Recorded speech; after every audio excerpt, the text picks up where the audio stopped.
welcome to the podcast, Josh. All right, thanks for having me, man. So, how many years you have sober again?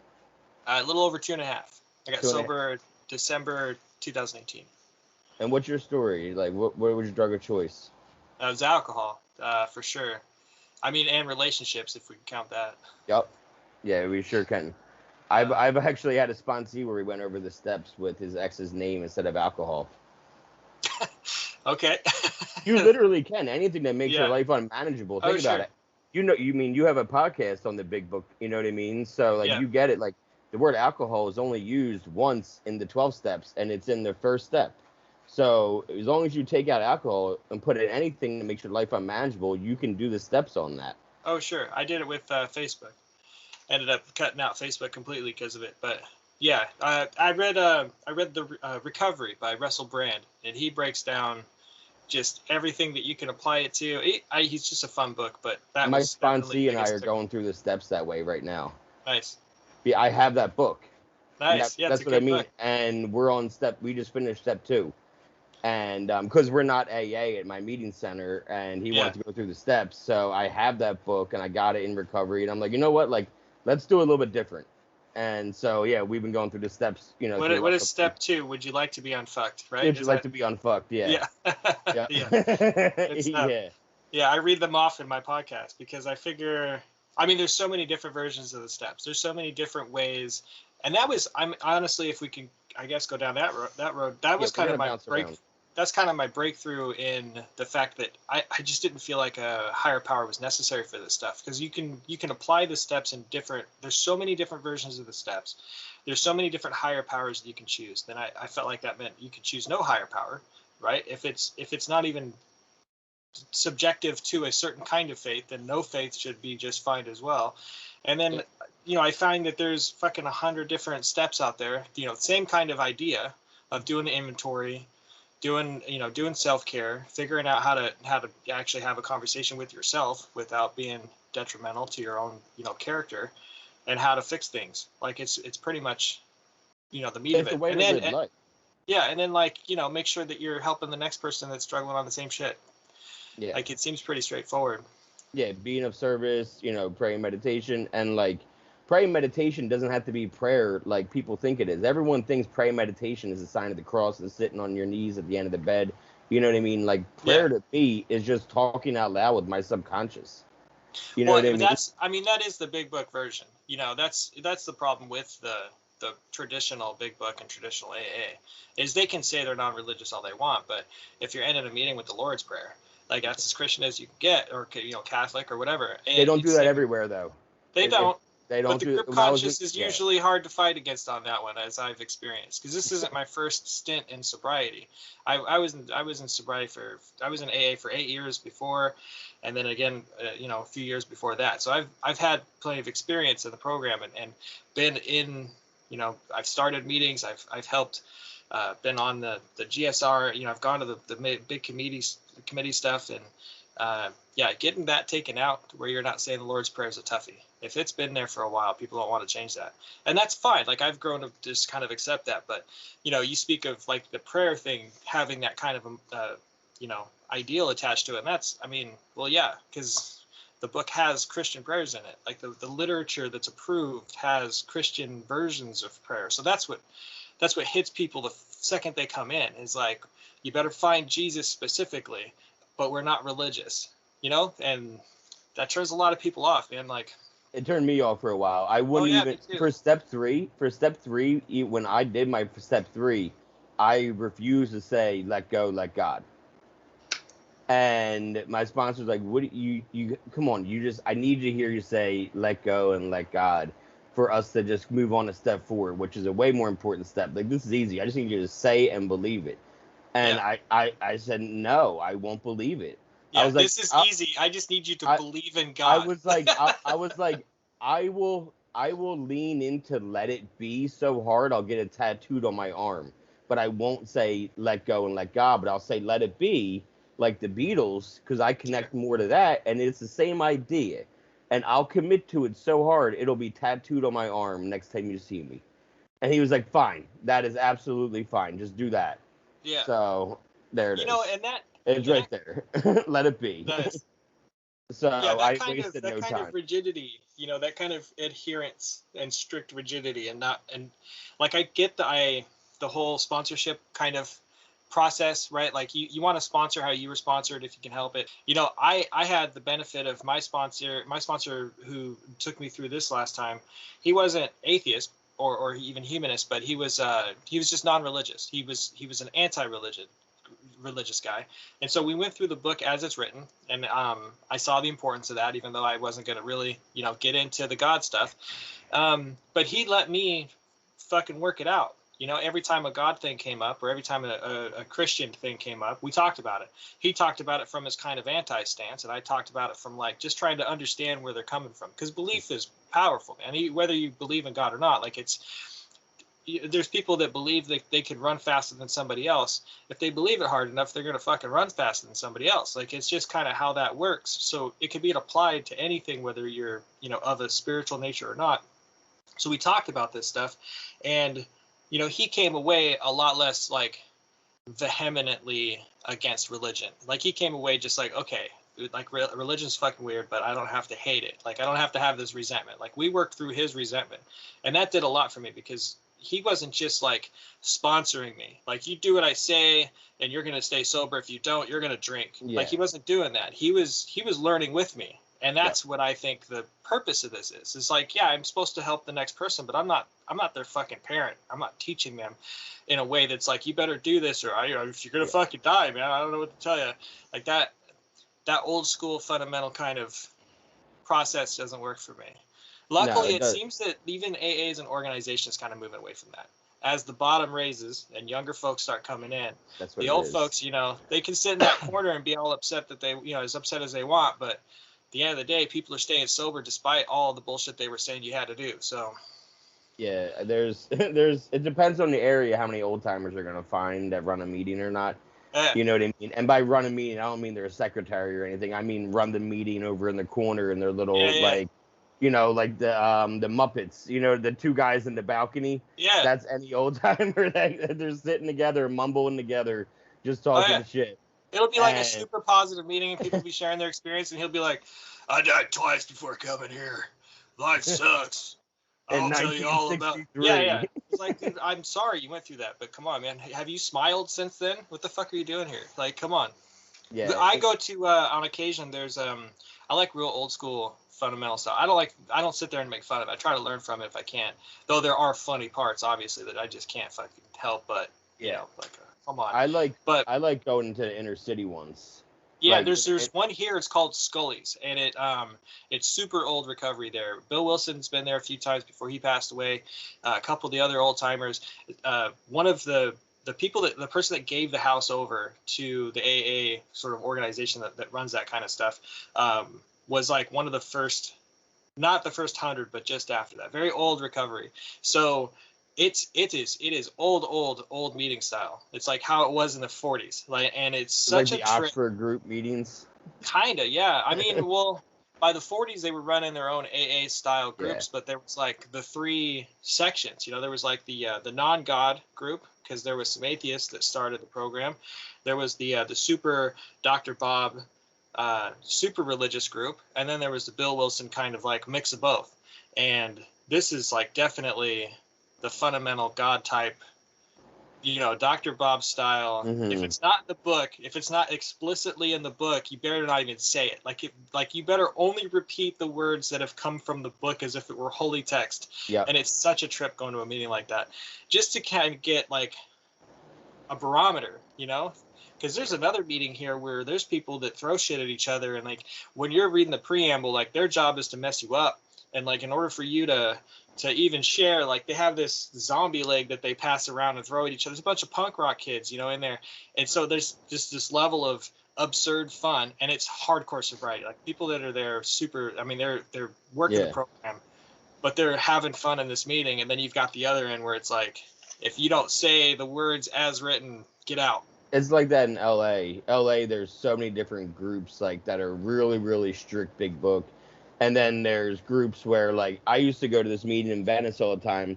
Like, I got 15 tattoos in the front yard in Venice during meetings. and they were all done freehand by a muralist painter that's in the program. And she would hold meetings in her front yard, and she would just be drawing or doing tattoos. And we would just do a meeting. We'd go around a room. Someone would take a passage from the big book, read it, and what it meant to them, and then go around the circle what it meant to everybody else. And that was a meeting. At the end, we'd do Hail Satan. And instead of praying out, our pray out was Hail Satan. Nice. And like my 1 year chip, I don't have it with me. She gave it to me, and it was hers, and it has a 6 and a 6 and a 6, like around it. Nice. Like, and it's the only chip that I care about. Really, is that one right there. But yeah, it's stuff like that. Like, it's some of the best sobriety, but it's just not traditional. We're in a front yard, and that meeting is still going on over 3 years now. Awesome. Now it's an everyday thing. It used to be every Saturday. Now it's an everyday thing. They go there. She doesn't even live there anymore, but she kept the house for the meetings. That's awesome. And she changed it to Muck Recovery because she's like I said, a famous muralist named Muck Rock, Jules Muck. Like, my Bill Murray that I sent you, my Bill Murray is Jesus. She painted that for me.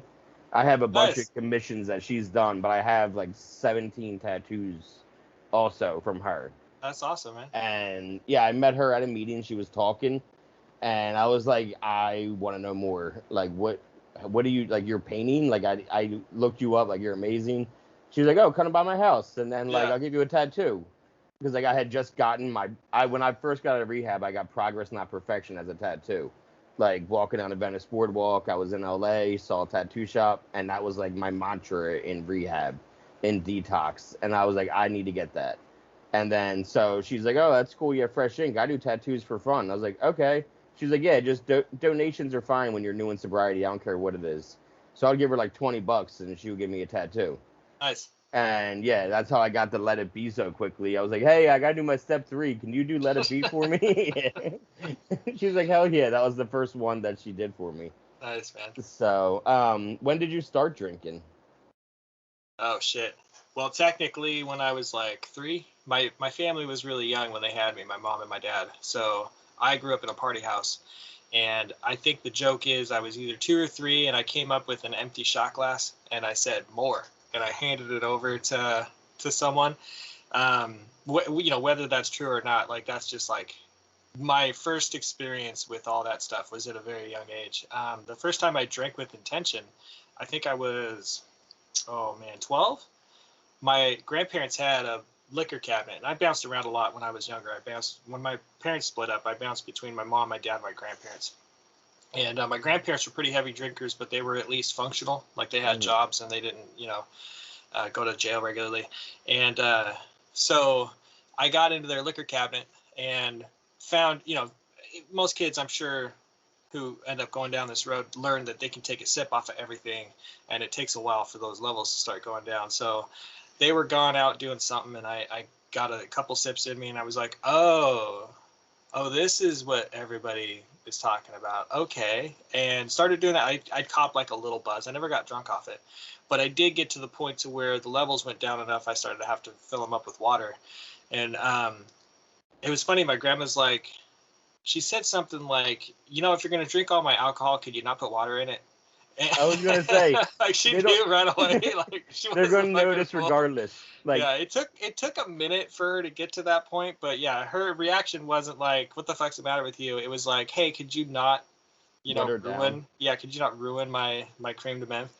But it's really.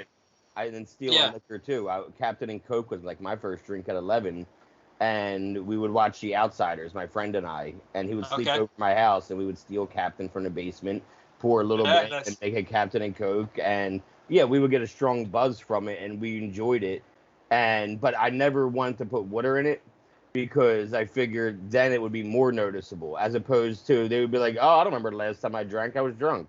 So I never wanted to like put water in it because I was afraid that would be more noticeable because of the taste would be so different. Yeah, well, I only watered the rum. I didn't water the rum. Okay. That's what they drank, the rum and Cokes. They lived on that shit. So I only watered like the mixed drink stuff. But they had a friend over and they figured it out.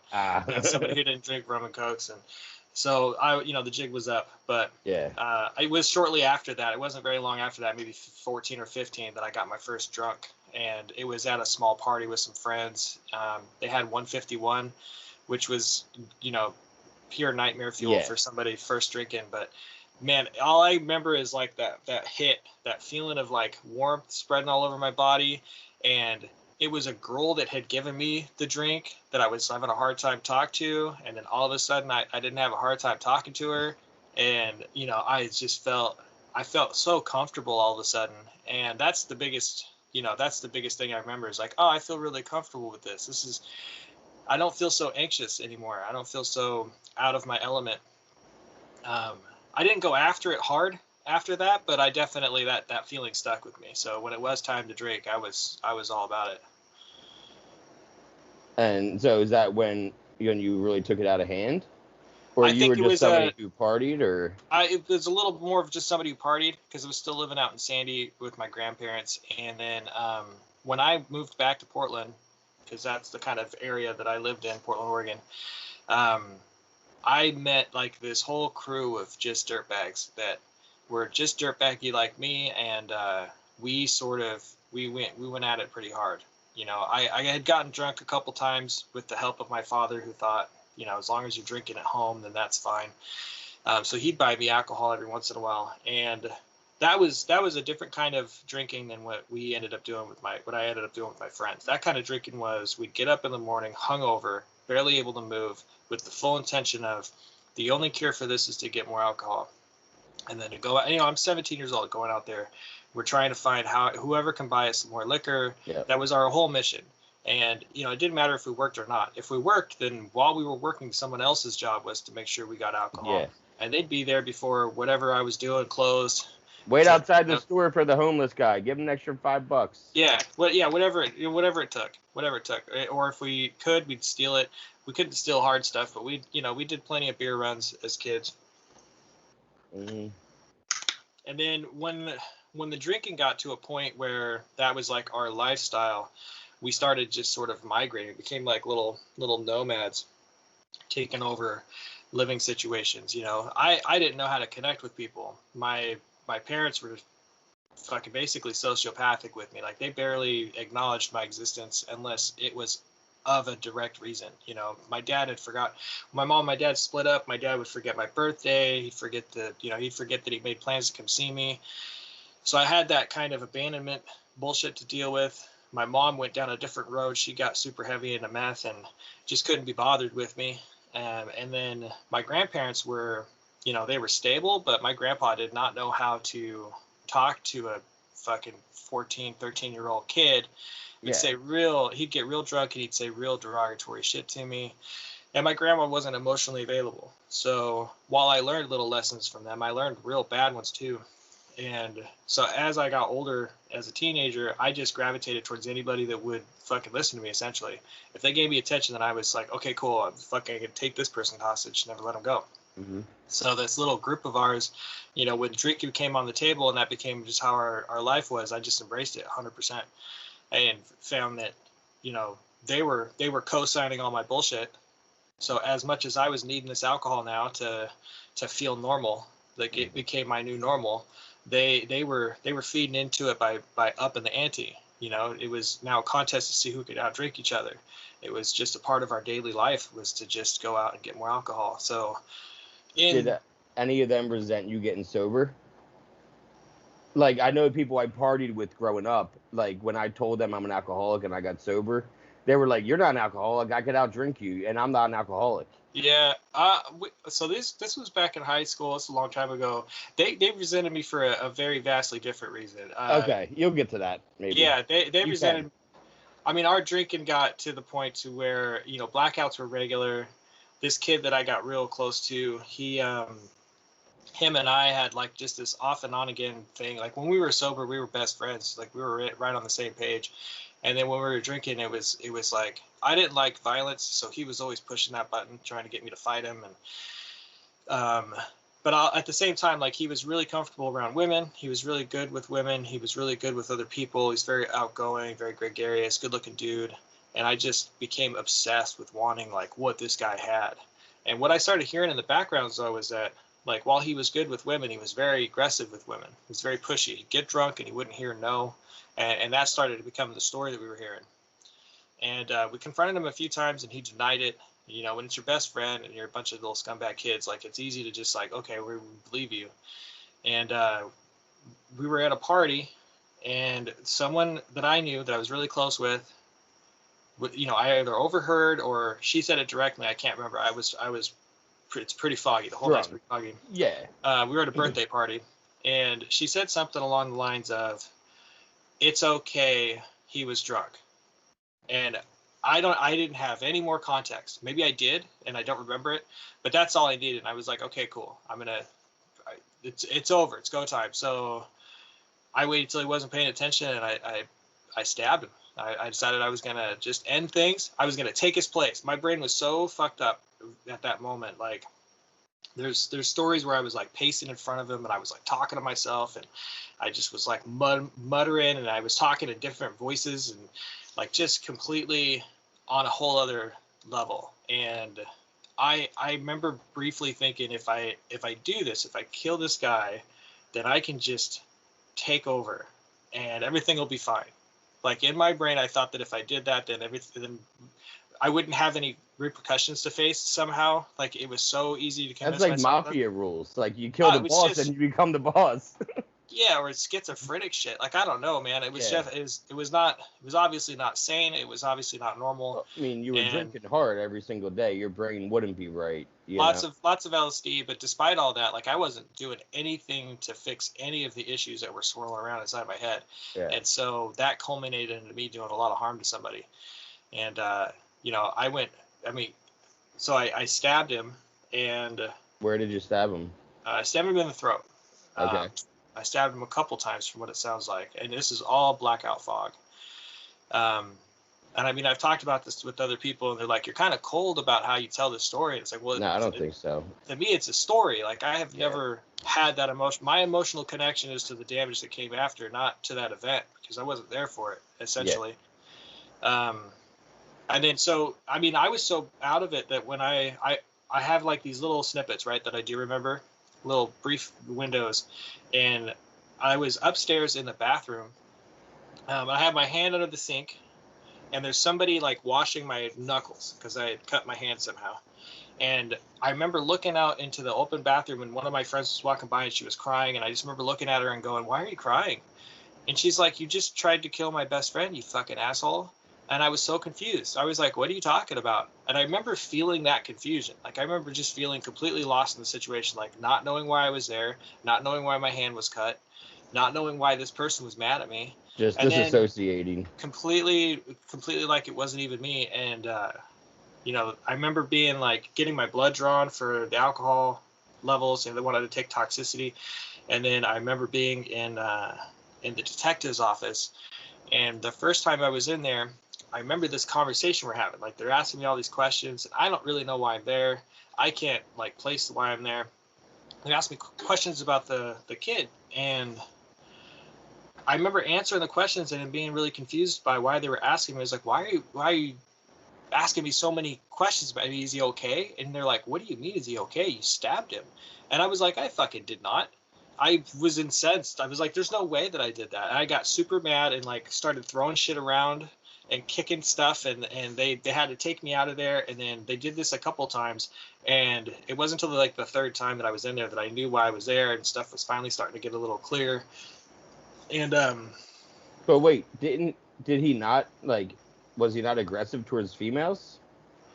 So I mean, from what we understand, yeah, you know, that person but I'm saying that I didn't have proof, you know, I didn't have. No, you were just going on that, and just all like it took, and that's how my drinking got to be, where all it took was like I'd hear a snippet and I'd fill in the whole story, and I would give it backstory in like a millisecond, and then my entire demeanor would change. And instead of me finding out and then confronting both parties like a normal fucking adult, I was like, "Oh, he raped her. I'm going to kill this guy." And it turned out, he'd been aggressive to her, and she did feel, victimized by that. But I'm not a fucking superhero. Like, I'm not. You called the authorities, and they're I'm just some kid who, and regardless of if it was true or not, I didn't wait to find out. I had already built up all this resentment and hatred for this guy that I was just looking for that reason, any reason, I guess, to either be physically confrontational with him, which I wasn't really a fan of. I wasn't violent up until that point, or I guess to snap and decide that things were just going to end all of a sudden. And so it could have been anything, really. Especially if you were never violent until that point, that would have been a stressor too. That would have been something that you would have been like holding it all down and boiling and boiling and boiling of years of, like you said, with your parents and your grandparents and feeling that neglect, and then you'd be feeling neglected from him, and then she's neglecting him, but he's not listening to her neglection. So you would just boil and explode. That would have been a stressor. That would make a lot of sense to me that would have been your first physical anger altercation, and just do something crazy because you've held it all in for so long that it all culminated at that moment. That was right. I mean, we had physical altercations where I had finally returned the favor, but it was usually really quick, and it was like, there was one time we're all fighting in the park or something like that, and he kept trying to fight me, and he kept swinging on me, and he kept hitting me, and I was like, I'm not going to fight you. He wouldn't fucking stop, so I picked him up and threw him on the ground. And then that was the end of that. Like, I just like stopped. Like, I didn't have that mentality of fighting things out. So yeah, it was a different. You were like what, 23? No, I was I was 19 when I went. 19. Okay. So what happened from there? What was the aftermath? There was about 3 months where we weren't sure if I was going to get attempted murder, assault 1, or murder. Like, we weren't sure because he wasn't doing very well. So I kind of just was in limbo. And during that time, I got my GED and was just kind of doing what I could to kind of look good for the judge, I guess. Like, that's what my lawyer was telling me, and I was just doing whatever my lawyer told me. Were you going to meetings? When they had them. They didn't have them very often at the jail that I was at. Oh, okay. You were in the jail at this time. Oh, you yeah. Weren't out. Yeah. They wouldn't let me out. Even if it wasn't a fit. Yeah, Oregon has a Measure 11 mandate. So when it comes to violent crimes, you have to go through a special kind of board of release, which is pretty fucked up because it's innocent until proven guilty. But you go through this board that determines if you're innocent enough to be let out on some sort of bond. Yeah. And then there's like another bond meeting. So it's going to cost me like $7,000 to get out, and that just wasn't something I was interested in. It wasn't going to happen. So, and it was going to be super strict supervision. Like, I was going to have a monitor, and I was going to have to be watched, and all that. So, I was in jail the whole time. And yeah, just the meetings were like very sporadic. It's hard to get somebody to want to go into the jail regularly. And sometimes I just wouldn't remember. Like, I was just in a complete fog all the way up until I found out that he was going to survive. And then I was like, okay, now what happens next? At least there was like that piece. Now, were you like sober in jail, or were you like finding stuff in jail? Because I know it's easy. It was a cutoff. It was a faucet. Like, the second I went in there, it all turned off. Like, I wasn't interested in drinking or smoking or anything. Okay, all right. Yeah, and so now he pulls through. It was like 3 months later, and he's pulling through. So what happened? My lawyer, told me. Well, so because Oregon's Measure 11, and even though it was my first offense, my interest was I just wanted whatever was the most reasonable. I wasn't trying to like get out of anything, but at the same time, I didn't want to take it to trial. So I was looking for something quick because I didn't want my family or his family to be put through anything else. I just wanted to let's get on to that next step. So my lawyer was kind of a voice of reason in saying, don't just take guilty right now. You'll end up with 15 years, and it's day for day, and you'll be almost 40 years old when you get out. Like, is that really the life that you feel like you deserve for this? When you could have the opportunity to do good outside. Like, he was really good at convincing me to at least try to get a reasonable sentence. So that reasonable sentence ended up being 7.5 years, day for day, which for me was a blessing. I don't think Measure 11 is a good solution to anything because there's no good time, work time. It's just a bludgeon. Anyways, that's a different thing. Me not having any kind of there was no incentive for me to do well in there. My only incentive had to come from me. Like, it wasn't going to come from the state. It wasn't going to come from some counselor. It wasn't going to come from fucking other inmates. That's for damn sure. Okay. Like, if I was gonna improve my life, it was going to have to be simply because I wanted to. Mm-hmm. And so that's kind of what I tried to do. I tried to just the first couple of years I was still just trying to survive. My artwork helped with that. I was a scrawny little kid. I was definitely going to be a mark if I didn't figure something out. So, So what'd you get into? I got into art. I got into drawing. Okay. I had a cellmate that was going to get me into tattooing, and I did a little ink while I was there for a minute. But then we got our shit confiscated, and then I got shipped out. So the tattoo stuff got put on hold, but I found out I could do portraits, man, and it didn't matter how big and burly and scary a dude was. If you could draw his face next to his mom's face, fucking gold, you're in. Yeah, it's so true. I started making it, and I'm fairly good at holding conversations, so I started making friends with people that were fairly high up on different rankings, and I was kind of Switzerland, so I could draw pictures for anybody, black, Mexican, white, it didn't matter. People just left me alone, and because I didn't start shit, I stayed out of drama. Oh, that's with Josh. He's gonna draw something for me later on. I need his hands to be working. I could be mouthy, but I kept to myself. I didn't hang out with snitches. I didn't tell on people. I wasn't like in the middle of stuff. I started working out. I'm 6'4", so once I put some meat on there, like people just let me the fuck alone. Like even if I was kind of even if they decided in their head, oh, that dude's a punk. Yeah. They're probably gonna pick on someone a little smaller. Like I wasn't. I defended myself when necessary, but I didn't have to often. Like most people just let me be because I could do something for them that nobody else could. Like I was really good at drawing. Yeah, because that's something that they can hold on to. They can even post up or send out to somebody that's not they send them out. Yeah. Yeah. I had one guy who was he was a shot caller. Him and his brother, and because they were crimies, they couldn't because they were crime partners. Yep. They couldn't stay in the same units, right? So I met the one dude. Me and him just started talking about something completely unrelated. He found out I could draw, and so we had a connection on two different levels from this. Like one was just we talked business stuff. We wanted to get out and start a business. Yeah. And then he's found out I could draw, and he's like, "Can you draw me, my brother, and our mom together?" And I drew this big fucking portrait, and he was so impressed with it. He was like, "Okay, you're my dude." And it wouldn't matter where I was, even if we weren't in the same unit or same prison or whatever, I'd get a packet of pictures in the mail, and then the next day I'd get a receipt for like $300 or $400 on my books, and he'd have some instructions. It got to be, and this was like, did the guards care? No, I mean as long as it wasn't. Because they don't like tattoos. You can get time at it for tattoos. Oh, you could get certain, but I wasn't doing that. No, just doing the art. So it was kind of weird. Honestly, it was because I was really good at it.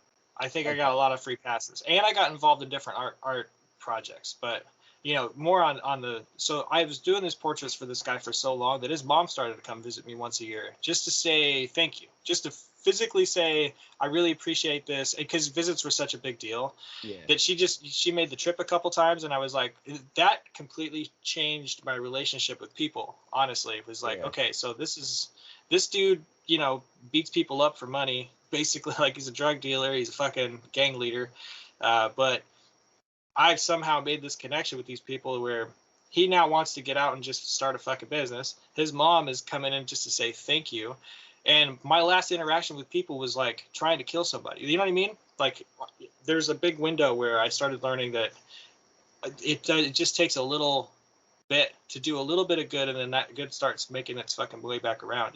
Yep. I couldn't agree more. But the guards, so it's actually funny. So the more I drew, the more I started getting opportunities in there to apply my artwork as like a job and work with faculty and staff members, as well as the convicts that were in there and their families. And there was this one prison I got moved to where they had a whole creative arts department. It was like I learned how to airbrush, I learned how to woodwork. I learned how to oil paint, whatever I could get my hands on. Because I was like the Andy Dufresne of your jail.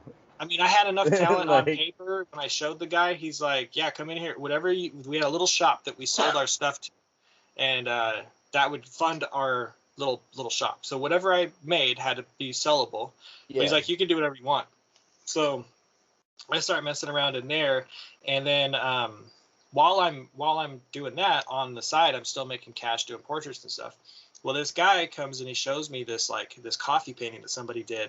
They'd accidentally spilled some coffee, and then he tried making, it was okay. He did like some rudimentary stuff, and it fucking light bulb went off, and I was like, oh, I can do that. So I figured out how to take instant coffee and do portraits with it, like real good portraits. And I'm sitting there in my cell. So I smuggled out like paintbrushes and shit from my little job in my boots. I'm not supposed to have these paintbrushes in my cell. I'm not supposed to have.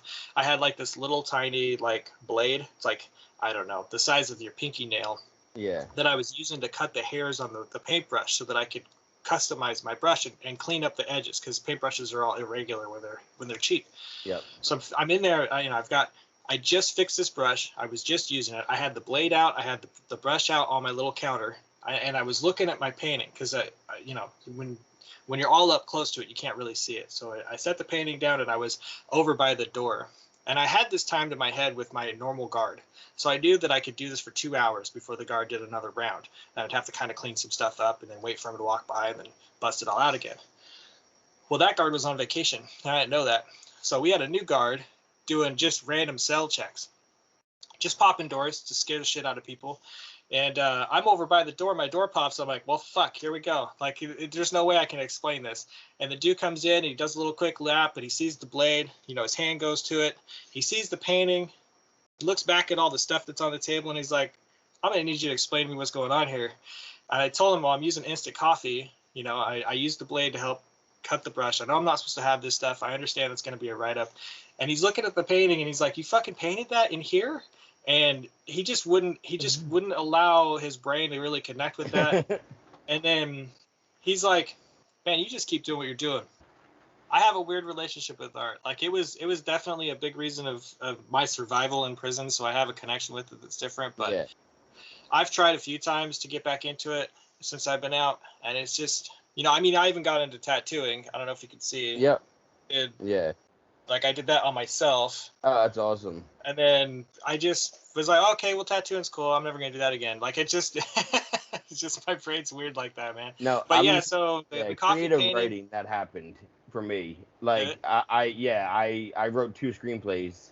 And then after I was almost done the second. I was doing the final act, and my hard drive failed on my computer, and I didn't have it backed up anywhere else. And I just haven't had it in me to write a story since then. You still have the hard drive? No.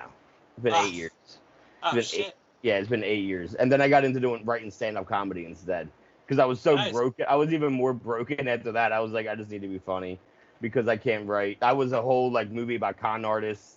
And, on the run and all this shit. Kind of like Natural Born Killers, Bonnie and Clyde, but con artists. Yeah. And I put so much into it. And then so when it died, a part of me did it, and I haven't wanted to write a story since then. Dude, I understand. I had I got into screenplay writing as well. There was a guy on the streets that would come in and do a little creative writing class. I started taking that class, and it turned out he had written a book about screenwriting. And I read the book, and then I started applying it to my own screenplay. And he was really, really impressed with my dialogue. He said I had a lot of work on the other things to do, so I got really into that as well. I hand wrote a whole 110-page screenplay out with working with a friend of mine who does metal work to figure out all the way down to the jigs on how we were going to shoot different shots that were in my head. I got super into it, and it wasn't a hard drive that failed, but when I got transferred, the fucking guards decided to, I don't know, a bunch of water got on there, and it completely damaged all of my paperwork, all my screenplay stuff, my writing stuff. I designed a board game in there, a D&D style board game. It fucked up a whole lot of stuff. So that internal, I was like, well, I'm never writing this shit down again. Yeah. Which is, because she knew you pre that. That's the important. Yeah, that's the important thing.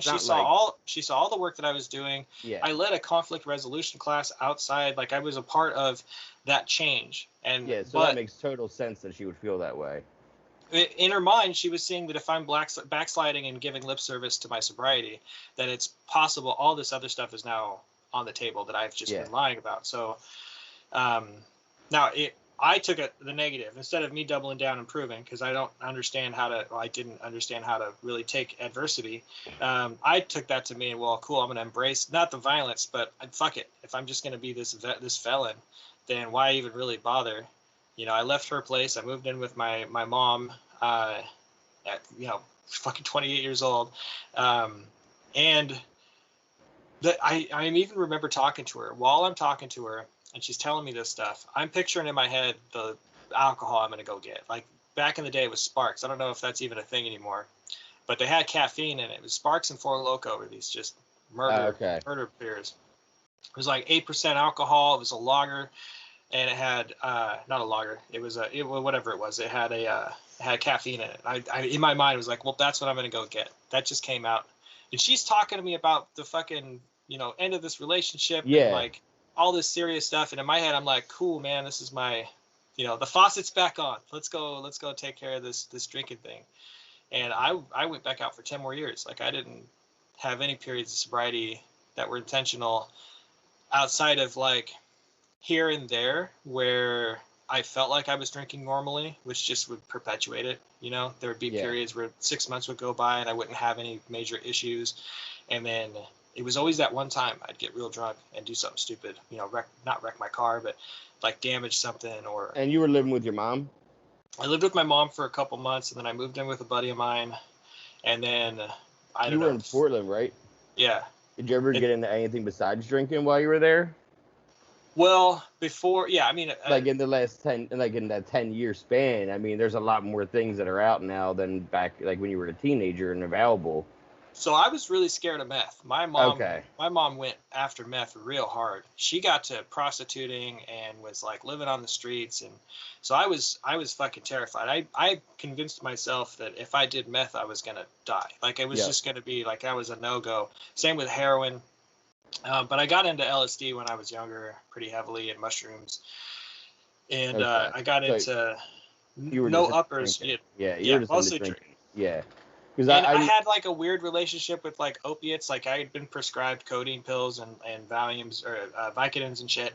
And I would just eat the whole bottle, but I wouldn't go for another one. Like I would just fucking abuse the shit out of them when they ran out. I was like, well, I guess there goes that. I guess that's that. So I definitely have that like binge kind of personality, but not always enough to where, I mean, I even did that with Adderall since I'd been out. Like I, ate my way through a bottle of Adderall and, I was like, oh, this is super fun. And then when it was gone, I was like, all right, I guess that's that. So I'm very lucky in that regard. Like my addiction was definitely purely focused in on alcohol. And especially so for 10 years and everyone's just co-signing your bullshit. You know what I mean? For 10 years. My relationships were all over. Like in that time, like 3 months after me and that girl split up, I got into a long-term relationship where I moved in with somebody, and then me and her after a couple years got married. Like I didn't give myself any time to fucking function as an adult of any way. Like I built codependent relationships with other people that were in a better position than me, or were in a worse position. Like it was never a healthy thing. Like it was just an immediate, when me and that woman split up after we were married for a couple years, I moved out to Pittsburgh for a job. And then shortly after that came back, got right into a long-term relationship with no preamble. Like I didn't know I went to high school with this girl, but in that gap, I didn't know anything about her. But she had a real bad situation that I felt like I could help. And so I came and saved the day for 6 years. And then realized, just that whole time while I'm dysfunctionally in these relationships, my alcohol is fucking all over the place. And it's just causing all this wreckage, just constant wreckage. And the main thing was I just wasn't doing anything for myself. Like I knew about AA, but I didn't remember AA, if that makes sense. No, exactly. The last relationship in my drinking was with a woman that I had met while I was living in Washington, living near Seattle. And she and I had kind of dated a couple times before I moved up there. And then while I was drunk, me and her were talking, and I was like, well, I'm going to come down there and see you. And she's like, well, I have a boyfriend. I was like, well, you can tell me not to, and I won't come down there. And she didn't tell me not to. So I went down there, drunk out of my fucking mind, driving all the way from Seattle to Portland. So this is a 4-hour drive, or not 4 hours, excuse me, 2.5, 3 hour, depending on traffic. And so me and her end up getting together, and it was weird that. So now I'm driving back and forth between Washington and Portland, and I'm living two completely different lives. When I'm with her, I'm normal, I'm functional, and I barely drink. And then the whole time that I'm not there, I'm drinking like it's a part-time job. Like it's just something I couldn't live without. Yeah. And so our whole relationship was built on this version of me that I knew would exist if I was with her. And when I moved back to Portland in the attempt to, start this life with her, I was working retail and it was just fucking murdering me. It was a store manager position, so I was making really good money, but I was also working sometimes 120 hours. Like there were times I was sleeping in the parking lot because we were so short staffed, and I was fixing broken stores and I just couldn't handle it. And I ended up quitting that job, and that put me in a financial position where I had to like leave my apartment and move in with her. And we weren't quite ready for that yet, but you know, that was my choice. Like I can continue to just kill myself at this job, or, you know, I'll do that, but at the same time, like it's going to kill me. So we move in, and my drinking ramps up real quick after that. Because when I was with her, I was really good at controlling it. Not even really thinking about controlling it, but like so codependent that I just your drinking. I can't drink as much because she might get upset, and then she wouldn't get upset. So my drinking it would ramp up a little bit more, and then she didn't get upset that time, and so it'd ramp up a little more, and then our relationship got very physically distant, where she wouldn't even kiss me sometimes. So I took that as like a green light to fucking add the vodka in there, because she would know, you know. Meanwhile, she's dealing with her own anxieties. She's dealing with a lot of stress. She's dealing with a lot of stuff in an unhealthy way as well. Not drinking, but just not confronting the stuff. And so we were basically roommates at this point. You know, I was hiding down in the basement doing my little craft bullshit, just drinking away. And I realized I was unhappy and that it wasn't going to go anywhere. And so I ended things with that. But I did it in a really I just moved out one day. Like there was no lead up. I didn't talk to her. You know, I felt that if I made it enough of a painful experience, then she wouldn't come after me. She wasn't going to come talk to me. So, and I did that with our friends as well. Like I just isolated. I like made this mental note in my head. I was like, okay, the 12th, I don't know if that was the day, but the 12th, I'm cutting it all off. I'm going to go move out to my grandparents, because now they're snowbirds. There's nobody out there. They're living in Arizona at the moment for, you know, a few months. So I go out and take over their house. I mean, I call them, of course, but yeah. So all the while, my drinking's tripled. You know, I'm drinking a fifth of vodka and a half case of beer every night. Like it's without fail. I wake up the next morning, I'd be in a real bad place, real uncomfortable, and tell myself I wasn't going to drink. I was going to give myself a rest. And by the time I got off work, the closer I got to that liquor store, the you know, that changeover in dialogue, like, oh, I feel okay. Like I survived today, I'll survive tomorrow. And I'd get there, I'd throw the cap away and just go to town. And it's not like I would even be doing anything. I would just be standing in the kitchen in my work clothes, drinking my way through a fifth of vodka in probably an hour and a half, and fucking starting arguments on Facebook. Like that was my life for the last couple months. And I don't remember what led to it, but I watched some video on this woman who had convinced her boyfriend to kill himself. And it's a fucked up documentary on this whole situation where, you know, this woman definitely did a lot to convince this guy. And he bought a generator and he put it in his car. And that's how he did it. He cranked it up and got the exhaust tubes. And that stuck in my head. And, you know, I didn't really know it like actively, but I knew that I was getting to a point to where I was isolating enough to where I could do my own version of this. No one will come look for me, so I won't have to worry about suddenly waking up like brain damaged. Like I would not wake up. And so I got to the point to where I'd isolated everybody. Nobody was reaching out to me. It was like a fucking Tuesday. It was a weekday. I got home and just made the decision. I'm going to kill myself today. And it was like this night and day kind of feeling. Immediately before that, I was feeling like completely broken and helpless, and like nothing was ever going to make anything better because like just life sucks and everything's awful. And then, okay, I got drunk enough where, okay, this is going to happen. And there was like this full feeling of peace that washed over me. Like everything about me just calmed down because I wasn't going to have to worry about bills. I wasn't going to have to worry about hurting people's feelings. I wasn't going to have to worry about working on myself and being a better person. Like none of that mattered. And once that happened, there was like a sense of purpose where I was just kind of doing the plan that I had in my head of, you know, hooking this hose up to this car and getting it all rigged up. And the whole time I'm like asking myself, are you sure about this? If there's enough if there's a convincing no, I was kind of testing my own brain here. I was like, okay, If there's a voice inside me or outside me or wherever that says don't do this, I'm not going to do it. And that voice never came. So, still in my work clothes, I got in my car, I hit start, and I went to sleep, fully expecting that I wasn't going to wake up again. And, lucky for me, the car was a piece of shit. After about an hour, it overheated and shut itself off. So I woke up with just a really awful taste in my mouth, smelling like exhaust, and the whole car was fogged up. And I just remember, it was pretty immediate. I felt sober. I woke up. I know I wasn't. But I woke up, I looked around, and I said out loud, well, fuck, I guess I have to go to a meeting and get a counselor. So I sent my boss a text message and was like, hey, man, I'm not going to make it in today. I just tried to kill myself. I should probably go talk to somebody about that. And he sends me a message there's there's the 3 dots for ever. Yeah. How do I respond? And then the message after that was like, okay, do what you got to do. Because I also it was such a quick. My brain could be pretty quick sometimes, so it was pretty quick. My brain knew. I knew.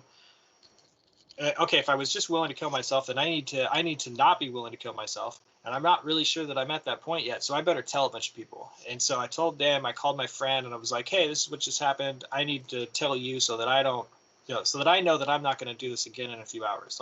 I failed, but I need to make sure that my mentality has changed around this and that I actually want to live. And then I saw a counselor. I told her all about it.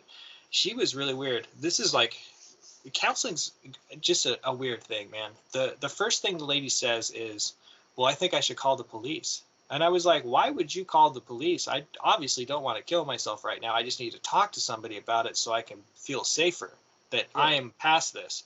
If you call the police, they're going to make me go to inpatient, the 72-hour watch. I'm going to probably have to go to a psych eval after that. I'm going to lose my job. I'm going to probably lose where I'm living, lose my car. Do you think any of that's going to be helpful to somebody that feels like life's not worth living? And she's like, oh, okay, that's a good point. I can't believe I had to make that to you. Why are we having this conversation right now about whether or not you should take everything from me? You should be mandated reporter. She doesn't have to call the police. She's a mandated reporter too. I just couldn't believe that was her response. And I was like, look, I just needed to tell somebody so that I felt like I was doing my part internally. This wasn't even for you. This is for me to tell you I did this. I don't want to do this. Now I am convinced I don't want to do this. Thank you for being a very expensive person, I could tell. And so in my brain, I'm like, wait, so that's counseling. I've already had bad experiences with counselors at that point. But I went to a meeting, and I went to the meeting at the old meeting hall that I went to when I first got out. And sure as fucking shit, that woman I dated, my ex-fiance, was there. She didn't recognize me because I looked vastly different. I had a beard and I was, bulkier. And they do a count up. They figure out who's got how much time. Right? Yep, I know those. 1 year, 2 year. And they got to 15 years or something like that. And she raised her hand. And it just, the fucking tumblers came in. It's what am I doing? Why have I done everything but actively tried to actually live a life? Why have I done everything outside of just live a normal life? Why do I have it convinced in my head that if I'm not doing these fucking crazy things, that somehow life is not worth it? I don't know. I just decided, okay, so I've tried killing myself. I've tried drinking myself to death. I've tried prison wasn't any fun. I've tried all these other fucking things. So we're just going to do the normal boring shit and see how that goes. I didn't really dig the traditional meetings, even though my relationship with religion had changed. So I started hunting around and I found secular meetings in Portland and tried to just plug myself in. I just got to where I got back plugged in with my activism groups. I started doing panels and talking in front of people again. I started doing, a little bit more Activision. There's some very strange type of groups out here now. Activision has definitely changed, so I had to kind of relearn some of that. And I got super into the gym. I started working on myself. Now, my recovery hasn't been, all rays of sunshine. I've made some pretty interesting mistakes in here too, but I just decided to give it a complete 180 of a different try. And it's been a completely different experience since my other 2 attempts at this, even though it is without God. Like, my entire recovery has been of quality. Yeah. Like, my relationship with drinking has completely changed. It's just not something I feel like it could do my body any good or my life any good. So it's just not something I think about anymore, really. So I started chairing a meeting for the secular group. But what I found was that while I liked the secular meetings because we didn't just complain about God or whatever, we just shared our experiences. There's people in there that were Buddhists. There's people in there that were atheists like me or humanists. There's people that were religious. Yeah. While I liked that, and we did have some fellowship, which I really appreciate about AA, it wasn't that something the traditional AA has that I think that just has like a patent on is those kinds of people that will notice you're struggling just from a fucking across the room and like kind of harass you into doing something about it. Yeah. And that doesn't work. That's a turnoff for some people, but I guess I got to a point in my life where I kind of missed being noticed. Like I missed. It worked for me. I missed 2 meetings and this person's sending me a text message like, what are you doing? What's going on? Are you okay? I didn't see you at the meeting. Are you going to be at the next one? And I was at that point in my life where I kind of needed somebody to be like, hey, we value you here. You need to show up, though, in order for that to matter. I would get, hey, you didn't share today. Yeah. While smoking a cigarette, because, like, I'm such a talker, like, I could talk for an entire hour. I mean, I do stand-up. Oh, me too. I can talk and talk. It doesn't matter. And I started a podcast. Exactly. We like talking. It is what it is. And so if I didn't share it all during meetings because I was so in my head, afterwards I'd be smoking a cigarette, and it was always at the 11 o'clock meetings. That was my favorite meeting. I was going to 3 meetings a day in LA. I would go at the noon, I would go at like 8 o'clock, and I would go at 11 o'clock every night. And my sober living would let me go at 11 o'clock and come back at midnight because they knew my sponsor was there. They knew I was there. They knew I needed the meeting because I liked ending my day with a good meeting, and so they allowed me to go there every single night, which is awesome, which is breaking curfew technically. But I got the best sobriety at those meetings. And I remember that, like, there was a couple meetings where I didn't share, and the one, like, dude, he's got like 30 years outside. We'd always call each other different names. His name's Marshall. He'd be like, hey, you okay over there, Kenny? Because he always said like a different name. Yeah. And I'm like, yeah, why? He goes, you didn't talk tonight, so you're not okay. What's going on? What's in your head? And every time they just call it out and just make me talk about it at least and get it out. And, that meeting after the meeting stuff. Yeah, I'm always there half an hour. And still to this day when I have meetings, I'm sometimes there for a half an hour, 45 minutes just chatting. Like, we don't end the meetings. Like, the other day, we went until, like, 9:35 because we're not going to, we're talking about trauma. We're not going to just stop the meeting. It's like, all right, 9 o'clock, everybody get out. Stop your thought. No, we kept going. We talked. And it was 9:30, 9:35 when we locked the door. Yeah, I see. I had started getting plugged into that old meeting hall that I was at, but I was dating a girl at the time that I didn't know it, but she was sleeping with half the people there. And so when the pandemic... Huh? You can't do that anymore? Date somebody that's half the room. Yeah, that's slowly 13-stepping everybody in AA recovery. No, I was not interested in that. But also I was just kind of like, when me and her split up, the pandemic hit. And so it was just like that cut off from that group. Like, I didn't know who she banged. I didn't really want to find out. I didn't want to go down the road of, like, even intermixing with the people that we used to hang out with. So I just, like, cut that off. And then my group wasn't meeting in person, and no other groups were. So I found that, I wasn't able to really – I did the online meetings as much as I could. Like, I liked some aspect of that because I got into, like, kayaking and outdoor shit. It's like collect hobbies. And – it was cool being able to do like an online meeting on my little phone, and just be out in the middle of a river and be like, sobriety. And at the same time, like, I was using all this stuff as an excuse to kind of distance myself from those kind of meetings, from those kind of people. And I wasn't reaching out, so people weren't reaching out to me. And I isolated a little bit during the pandemic and started getting to where I was like, well, maybe I don't need AA. I didn't drink and I didn't relapse, but I didn't grow either. Like nothing was moving forward. So I started really, I kind of put all the cards on the table. I was like, okay, well, I'm an atheist that goes to AA. I like traditional meetings. Typically, if I share that I'm an atheist, the meeting turns into why it shouldn't be. And if that's not what happens, you know, because people do that kind of like passive aggressive sharing where it's like, well, I found Jesus and he's my only, and I'm like, okay, look, I didn't fucking attack your guys. I'm not a threat here. They because do that. I don't. That's why I don't go to AA anymore, honestly, is because I was, well, that and they asked me not to, but because I was talking about cannabis in my recovery in a positive Oh way. yeah. And I would say pills instead of alcohol. It was one of those home groups that, like, Yeah. you can't say, you have to say alcohol. I'm like, Yeah. See, and I like, can't like, bother with that.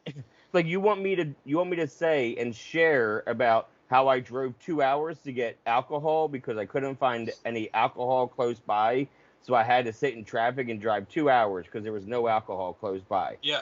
Like, that's what Yeah, you they want. want you to change, and that's kind of where it was with me with atheism.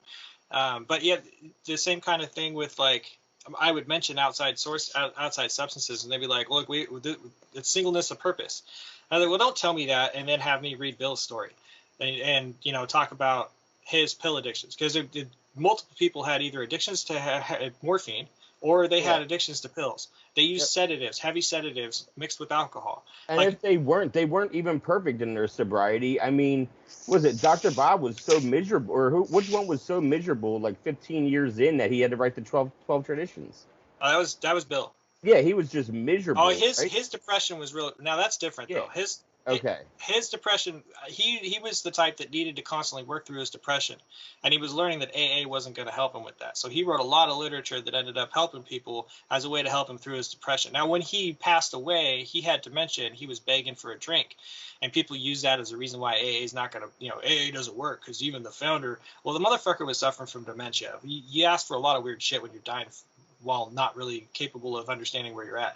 But there was, in early AA, Dr. Bob, you mentioned that guy, he was a proctologist. So he had a surgery coming up, and he had the shakes so bad. He's like, I'm gonna have to cancel the surgery. He's like, we can't cancel the surgery. Like you gotta be able to do, you know, for whatever reason he had to do the surgery. So they fed him liquor before the surgery so that he can calm his shit, and he could go in and do the surgery. And then he came out and he finished his recovery. You know, he never drank again. But there is all that kind of stuff, and that's where like the sense of it being kind of culty comes in. And I started kind of bucking up against this. Like, I would talk about this early AA stuff. You know, there was 2 atheists that helped write the big book. There was one that it was more atheist agnostic, and they ended up finding some kind of spirituality. But the other one maintained their atheism, and they started a whole group of AA that was all atheists. They wanted to make the book about more of the psychology, the moral psychology of the book. Like, there's all this history. And I would talk about that stuff, and people would come after me, depending on what meeting I was going to. Some traditional meetings didn't care, but some of them, you know, they'd come after and they're like, we don't really want to talk about that kind of stuff because it'll, you know, it could confuse the newcomer. Yeah, that's. And I was like, so it's going to confuse the newcomer for them to find out that the people that created this program were human? Like, why would it confuse them? Like, why would it? It makes me feel even better, like more connected. Like they can fuck up too. They're just normal dudes. Yeah. This whole program happened on accident. It just happened because a very dysfunctional group of drunk people came together and made it happen. And I don't know about you, but most meetings are a group of dysfunctional drunk people that come together and just somehow make it happen. So knowing that has been like the core element that's kind of what has kept me coming back to the traditional AA, because there's something there, you know, that kind of just allows that to continue to happen. And that's what actually gave me the confidence to just start my own meeting center, and not even like, you know, anyone, you know, you could start a meeting for AA, but I didn't like so many other rules. I was like, I'm just going to start my own meeting center. Yeah. Like, instead of my own meeting, I was like, I'm just going for everything. And I don't have literature. I don't have a book. It's all my favorite parts of an AA meeting, though. Where we just do open discussions, you know, on what we're feeling and how your day's going. And then people can tie it in to how they're doing too. You know, I used to dread doing the book studies. You know, like, oh shit, it's Thursday. It's gonna be a book study for an hour. I'm gonna be falling asleep the entire time. You know what I mean? Like, I would dread some of the days because you know what you're gonna be doing is not gonna be fun. My favorite parts of the meetings were sharing with each other, sharing about your common things. You know, and so that's what I wanted to base this on was that, because the community, The fellowship, yeah. yeah, it's fellowship, and that's what I wanted. So that's why we're open over a month now, and it's getting bigger and bigger for each meeting, and they're not huge, and they're not supposed to be. There's only 20 seats, and it's because I don't want more than like 20 in a room anyway, because then people will feel like they can't talk. I've been to big meetings, big podium meetings, where not only does it feel like you're not going to get a chance to share, but then when you do, it's so fucking intimidating. That's what I mean. Like, yeah, my you're nerves afraid to share. But personally, I actually encourage myself to do uncomfortable things like that because it helps with my social anxiety. But that's not just because that's helpful for me doesn't mean it's helpful for somebody else who's finding their social anxiety to be and I have a podium for that too. Yeah. I do have a podium that I got, and in case like I like standing at one, or somebody else wants to stand and like talk, if that's how they're more comfortable is talking behind a podium. We do have a podium in there for that reason. Nice. So you mentioned the big book, and I had a kind of a similar reaction to that, because we'd have a big book study, and I would end up starting to talk about my lack of belief, and of course that wouldn't always go over so well. That would never go well. Now of course I could do that in a secular meeting, but they didn't like AA literature, so I found myself in like this position where you have, on one hand, you have people that they go to AA because it's the most popular way of staying sober, or they go to AA because of the fellowship. Smart Recovery doesn't really have that. Like the Life Ring, these other avenues of sobriety, they don't really have the same kind of fellowship. Like you go in there, it's basically CBT, and you bounce. So people come to AA because they know about it and because of that fellowship. And what's CBT? Cognitive behavioral therapy. So it's like group therapy, basically. Okay. Go you share your experiences. A lot of like diversion programs are now having people do that instead of AA because it's more helpful, and it is a very helpful thing. Like I encourage anybody to give Smart Recovery a shot, just because it's free CBT is what it is, really. Yeah, it's basically what I'm doing too. Yeah, and it's helpful, but I needed that after meeting. I needed people to go out afterwards and like those people that are kind of nuisances and sort of harass you to make it to the next meeting kind of stuff, and to just feel like I was noticed when I wasn't there. But all at the same time, I was finding that newcomers who did not either were atheists or agnostic or non-religious were having a hard time with the book. The book study would come around and they're rolling their eyes and they're like, I don't understand this. This isn't grabbing me. And I felt like you're missing a lot from not reading the book. I think everybody should at least give it a shot, just to have a baseline of like, okay, well, this is where essentially all this kind of started. Now, I'm not a believer that it's written by the hand of God, because if it was, he's an asshole for waiting until 1930 to give all that information to us.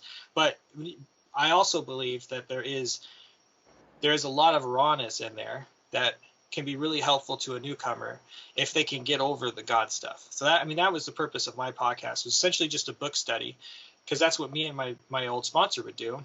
But me kind of riffing on my take of the God aspect of it. Like, okay, well, they're saying God, but this shouldn't be a bad word. Like, if the word God, if it being in a book is enough to trigger somebody to go drink, then there's either the possibility that it's just that strong of an emotional response, that strong of a trigger, that hopefully I can help them overcome that, or something else is going to make them drink anyways. So I want the big book study to be a fun and interesting thing. Like, you shouldn't just dryly read the book and then agree with everything in there. Like, you need to question it. And that's what kind of makes it feel culty sometimes, is you better agree with it or you're going to die. If you don't agree with this stuff, then you're going to die. You're going to die. Yeah, you're not going to be you're not going to be in real recovery. You'll be a dry drunk if you're not doing it exactly as we've prescribed. And, I don't conform to that. But at the same time, I do see the value of not just the big book, but of going to traditional meetings. And there's the fellowship for that reason, but there's also like, if I ever made a vacation trip to Italy and I was struggling, I want to know that I can go into a meeting and feel comfortable, even though they're going to be hyper fucking Catholic. Like, and still feel comfortable, because my relationship with the word God has changed just as much as my relationship with alcoholism, with drinking has changed. Like, I don't obsess every day over not drinking. And I'm not going to sit in a meeting and obsess over the fact that they're talking about how much they appreciate God. Like, I'm going to be able to survive that, is what I'm Yeah. saying. And so I'm Yeah. hoping to be able to pass that on to other people. Now, if they find their way to smart recovery, or they find their way to just abstaining without a program at all, or whatever, Dharma recovery, as a Buddhist style recovery, there's refuge recovery, there's all these other different types. Yeah. That's fantastic. I'm going to explore that as well. But I feel like the newcomer being inundated with this traditional material should be able to navigate it and feel like they're not doing something wrong because they're not following it to a fucking T. Like, it isn't how it was, it's not how it was created, and it wasn't how it was meant to be. The bottom was meant to be raised. Like, Bill Wilson's not going to be mad because some kid had a couple bad drinks and a bad experience and decided to get sober forever. Like, as much as the old timers get upset about that, oh, you didn't fucking go to jail, and you didn't kill 2 people in a car accident. Well, you didn't earn your seat. Like, that shit's got to go. That's got to go. Yeah. So I'm hoping the podcast will help with that. I want to make sure that people have the opportunity to hear a different take on this very traditional God religious style text, and be able to kind of start wrapping their head around it in a way that's helpful, because it should be. I mean, I couldn't stand the way, like, old timers would, almost try to say, well, their rock bottom is this, like, and compare. And so I finally, like, when I started feeling more confident, I'm like, our rock bottoms are the same. Everyone has the same rock bottom. Yeah. Like, it's the day you surrender. You can be sober. It doesn't matter. Your rock bottom is not getting sober. Your rock bottom is when you're surrendering and saying, I don't know how to live my life as a human being. How do I become that? How do I get what you have? Absolutely. Because, like, when you're sober and you're still not working on yourself and working on a program, you're still falling. It's not, you don't start growing again to get out of that well you're falling down, to get out of rock bottom, until you start working on yourself. Yeah. Because we're all drinking or using because we're broken in some way and we're trying to fill that void. So now we have to be humans and adults and just figure it out without the substances, because the substances weren't the answer. They were just distracting us from finding an answer. Yeah. Yeah. Well, yeah. The rock bottom is when you finally decide that you're going to actually start recovering. Yeah, the day you surrender. The day you surrender to the program, or the day you surrender to a higher power, whatever you want to call it. Yeah. That's like, There's plenty of people that have reached a different rock bottom in sobriety. Absolutely. Because they stopped doing that work. Yep. Yeah. And the recovery doesn't mean like recovering from just the effects of alcohol. All the stuff that came with that alcohol. So where can they find your podcast if people are listening to this and they want to check out your podcast? Oh, it's called An Atheist Reads the Big Book of AA. It's a little on the nose. Yeah. It's on all the platforms. It's on Anchor. I have a Facebook group. You Google An Atheist Reads the Big Book, you're gonna find it. Oh, cool. But yeah, it's on Spotify, and I think I got it. It's not on Podbean yet. I haven't started an account with that. It's on Castbox, Google, Apple. It's on all the major ones. But you can Google it and find it. And I'm on Twitter, An Atheist in. I'm most active there, so folks can definitely reach me there. And hopefully I'll have a little bit more of a reach and be a little bit more active in other social arenas as well. Do you talk to anybody, like, as you're going over it together, or do you just like go over like a chapter or something, like each episode, or? For now, it's just me. Like, I'm just going over it. So I start the episode with like a little bit about if there's an event that's occurred. Like, I recently had my sponsor go out and start drinking. So I will talk about that a little bit. And then I go through a book. It's called The Daily Stoic. This is like my morning kind of meditation thing. Okay. You can see that. Yep. And so it's 366 meditations on wisdom, perseverance, and the art of living. And so it's just Stoic readings from Seneca, Epictetus, and Marcus Aurelius. Some of it's got the word God in it, and I don't really care. But it just gives, even if I don't really agree with like it's a little snippet of one of their little meditations, one of their famous quotes or sayings. And then it's a little paragraph or two from the authors and their kind of take on what that means. And sometimes I don't necessarily agree with that, but it always gets me thinking about something a little different. And so I start the episode with that, and then I go right into the reading. And I don't just dryly read the book. I stop pretty pretty frequently, honestly, Mm-hmm. and go over either my thoughts on a certain part. Like Yeah. when they mention the word recovered with an ed, I mentioned that, like, look, in the book they felt that this was their they thought they were going to be fully recovered as long as they did this. Like, and if you say that word in a meeting, and you're going to fucking you're potentially going to get kicked out. The problem is that they say it like 17 times in the book. They say the word recovered because that's what they felt. They felt they were recovered. They had so much faith in this program. They felt they were never going to drink again, so they felt they were done with that. They were recovered. It's not until after, the next generation of AA folks got a hold of it, and they're like, oh, we're in active recovery for the rest of our lives, and they made it this, like, you better drill that part down. But the original members were like, okay, well, we figured it out. We're not going to drink anymore because we found this program. And honestly, when people ask me what my belief system is, if I don't have a God, that's what I believe in, is the fact that these people got together. They told themselves they were recovered because they believed that this program works for them. They had so much faith in the long term of how this program worked that they could feel recovered. Like, that's where my belief in this comes. I guess if there was a quote unquote higher power. So yeah, I've been in meetings where I've said the word recovered and people have given me that sidelong look, and I'm like, yo, it's in the book. It's in the book a lot. It's not just one time. It's in the book a lot. So I mean, you could be mad at me, but No, and I didn't. Like, I didn't know that. I didn't know it was in the book. I knew oh, it's in there. if I knew it was in the, like, now that's sticking right here for next time. Yeah. Yeah, because I love knowing that. It's in there a lot. It's in there a lot, and it's in there for that reason. It's not in there because I mean, that's kind of, so Are that's you the like kind of person that you like to say things that is going to, like, not trigger somebody, but like get a reaction to where you can teach, like, a teachable moment? Like, not do you say recovered to get the reaction though? not to get the reaction. I try not to. I But try not have to you? be I try not to be. Oh yeah, in the past, Okay. sure. Okay. Yeah, my relationship with that stuff has definitely changed. I try my best not to instigate. Now, Okay. that doesn't mean I succeed. I'm not perfect, but Yeah. no, I try not to. If I do share that, now there are times where if I feel like somebody's saying something harmful in a meeting, that's just like find God or die kind of shit. Yeah. I'm gonna react to that in a way that, like, I try to keep it without being obvious if I can help it. But I try to remind, like, hey, I'm an atheist. I'm in recovery. This is my story. And I come from that place so that other people can hear just at least another side of it without attacking that person. But it always comes across that way. Everybody always feels exactly. It's like you know what I mean? it's kind of a passive aggressive share Sure. to kind of condescend them, but passive aggressively condescend somebody because you're trying to be respectful. But at the same time, you want to make sure that this newcomer knows that they're not a piece of shit. Yeah. And they're not just going to die just because they're not going to say God. Yeah, like, sorry. there are other ways to go about this. So absolutely. you get some hope. And I think that's good because that's the whole point of a community meeting, is that you hear different perspectives.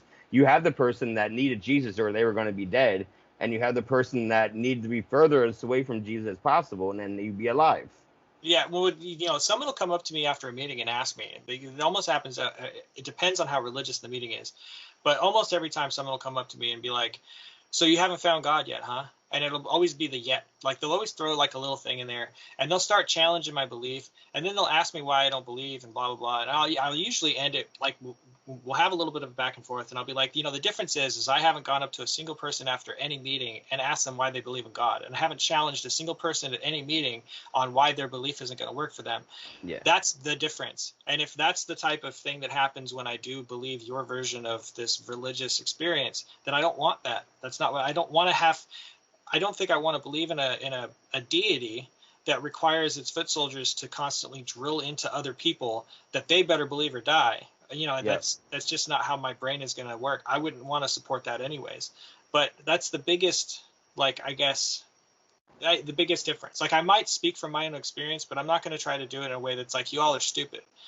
Like, I'm not going to start the meeting or start my share with like, well, you guys believe in a thing that doesn't exist, so that's, I don't try to do that. Now, a younger me, that was the different. I was very, very, a very agitating kid. I was a very shitty, non-believer. But that doesn't mean that that's not how it comes across. That doesn't mean that sometimes I don't throw a little heat on there if I feel like someone's being really harmful, to somebody else's recovery. Especially if it's somebody that you've seen them share, like, in a way that was harmful before too. Yeah. There's a lot of people sometimes in meetings where you're like, oh my God, he's talking again. because it's going to be something negative about whatever somebody we just talked about. They're the holier than thou, and whatever they Absolutely. said, it goes to them. And you Yeah. hear them share once a day, and whenever they share, it's always like something harmful and not really helpful. And so every time, and then whenever they agitate me, at least, I would then want to share on something I knew was going to agitate them. And I would specifically say, yep, so I was thinking about pills, and specifically say pills instead of alcohol. And I would talk about how, well, good thing I had cannabis, though, because it took me and it made me feel better again. And that was the whole point of having that, to save my life. Because yeah. I mean, I guess. And then, I would, because they were telling me, because they were just getting, it was so, I went through culture shock with like AA. Because in Los Angeles, it was so open. Oh, we read a portion of chapter 4 at every meeting, or chapter 5 at every meeting. I love that's for progress, not perfection. Yeah. And how it works. And I love the fact that they embrace Cali sober, because like I had no intentions of going to AA when I found the program. Like I got not tricked into AA, but like I went to rehab to learn how to use cannabis as a medicine and to stop using pills every single day. That's why I went to rehab. And I had a 20-year rocky, really bad relationship with alcohol as well. And it was, detrimental to me a lot, but not as detrimental as pills were. But anyway, I went to rehab with the intentions of stop doing pills every day and learn how to use cannabis responsibly. And then you get into rehab and it's like, hey, you're always going to be in the house unless twice a day you'll want to go to outside meetings. So the only way to ever get out of the house was to go to a meeting. So you kind of look forward to noon and 8 o'clock because you get to leave and go to a meeting and talk to other people besides whoever's living in your sober living or your rehab or whatever. So you get kind of tricked into, finding fellowship that way and that kind of community. And then if you're like me, who was trying to be clean, I'm hearing these stories and I'm relating. And I'm like, I do have a bad relationship with alcohol. Okay, then I'm not going to drink. But cannabis was still in my plan. You know what I mean? So I just didn't want to drink because my relationship. Cannabis with me has always been an innocent bystander. Whenever it was around with me, it was because it was just there. It was never the cause or anything. I used to even do a joke about it when I did stand-up about, like, whenever you watch Cops, cannabis is the innocent bystander. No one's ever calling and saying, my husband just smoked a fat blunt and he started hitting me in the face. No, it's they were drinking or doing drugs. Oh, yeah, there's weed there. But cannabis was never the phone call. Well, unfortunately, it's a casualty of the war on drugs, the gateway drug. Like, it's been labeled the gateway drug and memed to death that, the people in the meetings that are giving you a hard time about smoking cannabis are over there, I don't even smoke. Well, I mean, if that was the case, they're over there blasting their way through a half a pack of cigarettes, which is one of the most addictive stimulants on the planet, and then washing that shit down with coffee, like, humping half a bag of sugar in there, and they're like, you shouldn't smoke weed because that's gonna make you drink. I mean, it's like, no, I mean, these same people can be prescribed over-the-counter prescription medication for their anxiety and be fine with it because pharmaceutically that's allowable. I was like, you're telling me that somebody in here can get a prescription for Ativan and take it as prescribed, but I can't get a prescription for cannabis and take it as prescribed, and it's a difference? Like, Ativan, I can't take responsibly. I'll take the whole entire bottle because somebody's trying to catch a feeling. But cannabis, I don't have that. Benzos was one of my things. Yeah, sure. Xanax I had a horrible relationship with. Like, oxycodone, I lost control. But Xanax, like, I blacked out horribly, and I did dumb things. Every time I got arrested, it's because I was stealing while I was on Xanax. It was never stealing on Oxy. I never got caught by my family or friends being high on Oxy, even though I did that every day for 9 years. Didn't get caught with that. I only ever got caught when I introduced Xanax with it. That was always that got me in trouble with the cops, with family, friends, loved ones, Xanax. Yeah. So, I mean, but you can be prescribed that and take it as prescribed and come to a meeting. But yet you wouldn't even know that I was on cannabis unless I wasn't just so honest in my program that I talk about it. So you're upset that I'm just honestly talking here, and you got sober in 1965, and cannabis was different then, and you called it weed, and can't smoke it because you don't know how to smoke it. All right, I'm then sorry. the DARE program in the 90s, like the war on drugs has done so much harm to something that can definitely help a lot of people. Like the only reason why I don't smoke is because it is a gateway drug for me. Mm-hmm. I would be smoking it not to help with anything because my anxiety is manageable now. Like I'm managing those things. Yeah. I'd be smoking it to get high, so I don't do it. But my girlfriend smokes it because it does help with her anxiety, and I've seen the benefits of it with people who, I had a friend whose mom went through chemotherapy and cancer treatments. They were prescribing her morphine, and it was fucking her up. It was fucking her system up. She couldn't eat. And then my buddy's like, well, just fucking smoke a joint. And so she smoked a joint. And it was complete night and day. Pain management was suddenly tolerable. She was eating healthily. She actually had a good time, and it was a much healthier alternative than the prescription. So I mean, I get kind of why they might be scared, right? But that's all built on like old school bullshit fear mongering. And that's the whole point of learning how to change your relationship with cannabis. That was what my rehab was about. Like I don't even smoke. Like my wife smokes. She has extremely high anxiety, and she has anxiety attacks all the time. And instead of popping an Ativan, she'll smoke, and that makes her feel better, because it's instantaneous. I don't actually use it for that. My brain functions better when I use it in microdosing throughout the day. So I just have little tablets. I take them with my blood pressure medicine, you know what I mean? 3 times a day. A little bit here, a little bit there, and then a little bit bigger at night because I got horrible insomnia since I was 8, where I just can't go to sleep and can't stay asleep since I was 8 years old. So that's not even a drug-related thing. It's just a sleep-related thing for me. Yeah. So without that, I would be on tramadol or trazodone for sleep. I think. Where you just feel groggy. I might as well be drinking if I'm on trazodone every night. That's how I felt. Yeah, exactly. You might as well be drinking if you're taking those because that's how they make me feel. Yeah, it's groggy and horrible. Well, I don't feel that with cannabis, and my brain works better with it. Like if I don't have it, it doesn't kill me. There's sometimes I don't have it for a week. Because I just don't have the money and I just don't have it all week. And I literally get dumber. I don't record podcasts because I can't talk. And, I can't have a conversation. I can't make, I can't relate anything. I'm just like not here. But when I use it, I'm sharp. I'm able to talk, able to hold a conversation. I'm able to write, think, act, whatever. And I didn't know why. I thought maybe I was addicted, at first. Honestly, I thought, oh, great. Now I'm addicted to this. Because it's just something I noticed in sobriety when I changed my relationship. I'm being more self-aware and I'm paying more attention. And I honestly would challenge myself and I would think about it a lot. Am I addicted to this now? And it wasn't until like a year and a half. I was right around 18 months sober and I've been using cannabis the entire time, but responsibly, but still like in the back of my mind, I might be addicted, And Seth Rogen was on Howard Stern. And I remember it vividly so well. Howard said, hey, Seth, you smoke every day, all day. Like, are you addicted? And he was like, are you addicted to your glasses, Howard?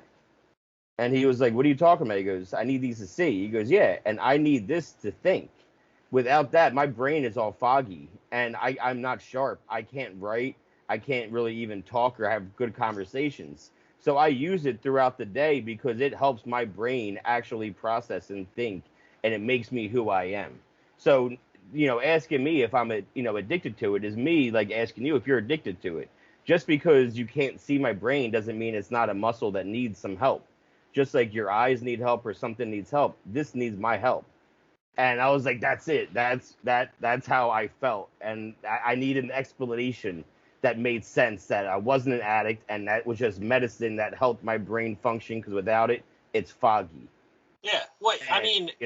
Addiction really comes down to, is it making your life unmanageable?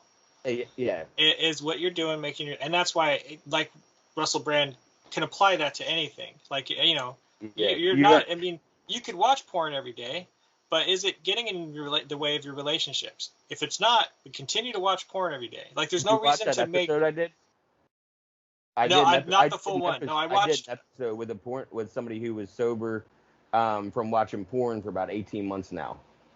Yeah, I haven't watched that one yet. I watched most of the one with the pastor. Okay. And then I watched the first couple like beginner ones, like the lady that had the 4 kids that was sort of just abstaining. Yep. Yeah. Yeah, But yeah, that not the doesn't. porn. But yeah, I mean, yeah, Abstain doesn't work because she texted me the other day. She went out again. So abstain doesn't work, as you know. You know what I well, mean? it For can. anybody, it can. I know folks that It's are. tough. I know folks that are they just have I chosen not to. I mean, you get to the people like Penn Teller, who has a lot of things to say about AA himself, even though he's never participated in it. And there's people that can quit, but and that's well, why I actually, keep coming back to things like AA, man. It's like, yeah, you can quit, but it doesn't mean you're making progress. Like I quit, and for a time while I was in recovery, I just wasn't doing any meetings or anything, but I wasn't finding myself growing as a human. And AA allows me to do that. I'm smart recovery. You might be interested in that because they don't care if you smoke weed or eat weed or whatever it is that you do there. No, well, that's But why there's, I started my own. there's other ways of doing this that promote. For me, being in recovery is just free. It's free fucking access to all kinds of mental health care that I don't have access to because I can't afford it. I mean, Smart Recovery is a CBT meeting. You've got, AA for your fellowship and like group therapy shit. Like you got all this kind of access to it.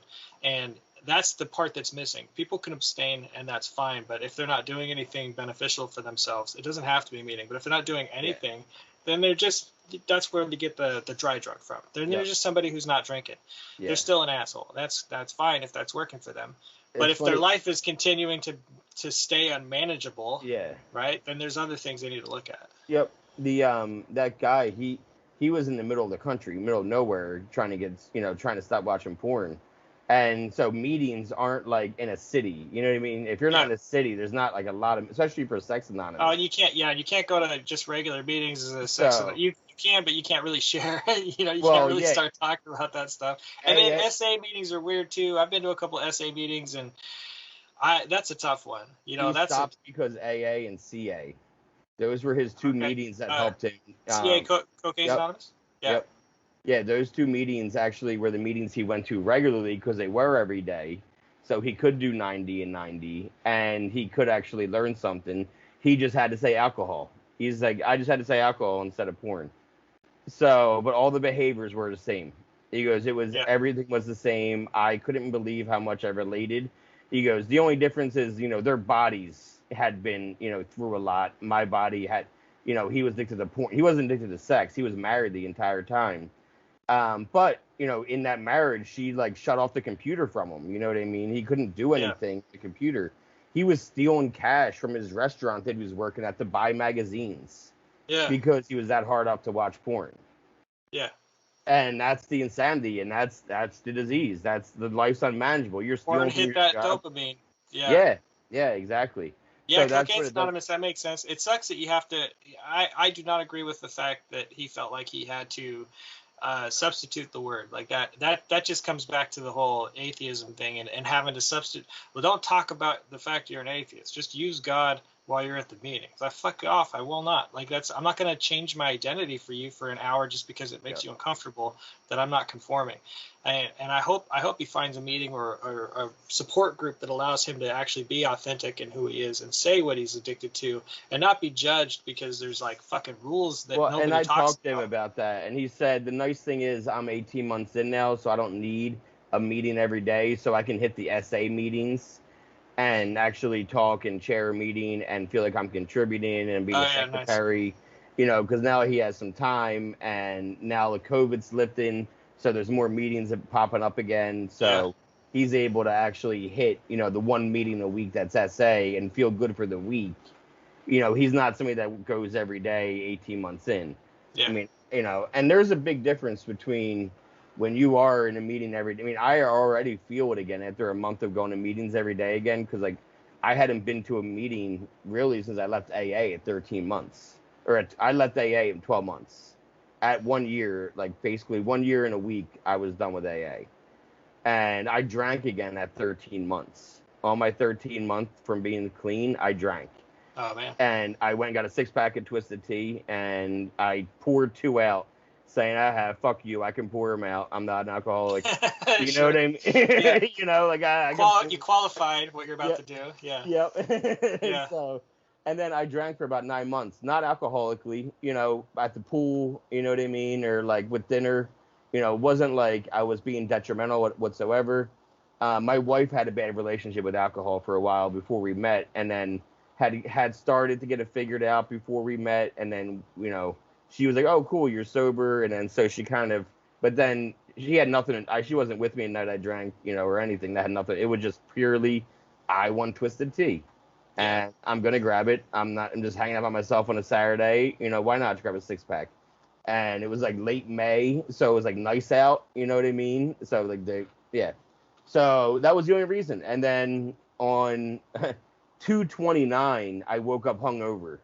On 2/29/20, I woke up hungover, and I said to her, "I'm not supposed to be hungover. I don't want to do this anymore. I'm officially quitting drinking again." She's like, "Okay, I'll quit with you." And I was like, "Okay, cool," because I want this to be my, drinking sober date, because it's only 4 years. It's a leap day, 2/29. Oh, gotcha. You know what I mean? So Yeah. like now we have a leap day. But like if anyone ever asks me recovery, 4/25/2018, because that's the day my life stopped being unmanageable. Yeah. That's because drinking is part of my story, and it's part of my recovery. Without that 9 months, I wouldn't have just stopped on my own. I needed to stop on my own. Like I said to you earlier, I had no intentions when I went to rehab to stop drinking. I went for pills and to learn how to use cannabis. Yeah. And I got both of them. And so that's why I was like, let's see. So once I woke up hungover, then I stopped drinking again for me, not because I had to, because I was in rehab and I had to go to AA. This was more of a conscious decision. So, but still, when people ask me, my recovery date is 4/25/18, because that's the day my life stopped being unmanageable. And then when we talk more, I'm very honest about that 9 month stint of drinks here and there, but there was never like crazy, I never got a DUI, no fights with, my wife or anything crazy, nothing stupid. I wasn't being reckless. If I bought a bottle of Jack, it lasted me, a week or two, you know what I mean? So yeah, it wasn't out of hand, but just, I drank, I think, a whole bottle on a Friday night. And then I woke up hungover and I was like, nope, fuck this. Like, Hangovers suck, man. I don't miss hangovers at all. Yeah, I had a similar conversation with my sponsor, because we talked about I started using when I got super into fitness, I started using testosterone, and it wasn't prescribed, but I wasn't using it as I wasn't blasting and cruising or doing anything crazy. I was just using it like TOT therapy, but I was doing it unprescribed, and I was doing it like without a lot of knowledge. But me and him talked about it again recently. And he's like, so are you going to change, like, do you feel like you need to change your sobriety date? Because you were using something that hormonally changed your body in a way that wasn't prescribed, and doing it in a way that may have been unhealthy. Because while nothing bad happened in my experience, it was all good. He did bring up a lot of good points. So I did. I sat down and kind of asked myself those questions. Had my life become unmanageable? Did it put me in a position where I was making unhealthy choices that were going to harm me? And some of that was true, but that was more just based on, me just being horny. Like, I couldn't necessarily say that it was the testosterone, the fact that like physically I had gotten more attractive from working out and taking care of myself, and like cleaning up my look, and, putting on nice clothes that fit, and then, still, being all muscular and shit. Like that changed. That changed, and then led me to making unhealthy choices. But I think I would have made those unhealthy choices anyways. Like, I was just not in a good place with my sobriety. And it wasn't because I was taking testosterone that was happening. It was because I wasn't really doing the work the right way. I was doing the work in that I was in recovery from alcohol, and I wasn't drinking. My relationship had stayed. I was still going to the meetings, and I was still participating. But relationship-wise, like, my thinking was unhealthy in some ways. Yeah. And that had more to do with shit I had to take care of with my counselor. And I did. I got into counseling. I started working on that stuff, and while I was still on testosterone, and those behaviors started to change. So, but it was good that somebody questioned that. Like, I hadn't really even considered that. I hadn't really put that up against the metric to decide, okay, well, does this count? Do I need to change my sobriety date? Do I need to even bring this up in conversations? And I don't usually, but it's still good in recovery. Especially being if self-aware of anything is good. Yeah, if you do decide to start using cannabis as a way to manage and maintain, it's good to just take a couple, like after 6 months or something, kind of put that up against the light and see if it holds weight. Yep, and talk about it also with a sponsor, or talk about it with somebody else. Or somebody else that's doing it. You know what I mean? Like, I've taken people I helped out somebody that I grew up with that, he was like 4 years sober when I just got sober. And after like seeing me do it for like 6 months, he was like, how do you not want to do pills? Because I knew you. I knew, how do you not want to Yeah. do pills? And he was like, can we go through this and can you help me? Because I want to be able to use cannabis. I don't want to have to take anxiety medicine. I want to be Yeah. able to use cannabis instead. But I don't know how. Can you help me with that? I said, yeah. So, and he's still, to this day, 3 years later, we did that 6 months in. It's been 3 years. He's still sober, and he uses cannabis as, a medicine, and he has a medical card, Nice. and he's sober. He still doesn't drink and still doesn't do drugs. That's awesome. So it all depends on how you're doing anything, and what your mindset is and your confidence. And as long as you're being self-aware and talking to other people, that's what's important. And when you're Yeah. holding it in and isolating, that's when we start, spiraling. Just as long as you're not doing harm to other people, man. Yeah. Or yourself. I appreciate you spending some time, a lot of time, chatting Yeah, about absolutely, your man. story and all that. So I just realized, man, we we burned through a couple hours there pretty quick.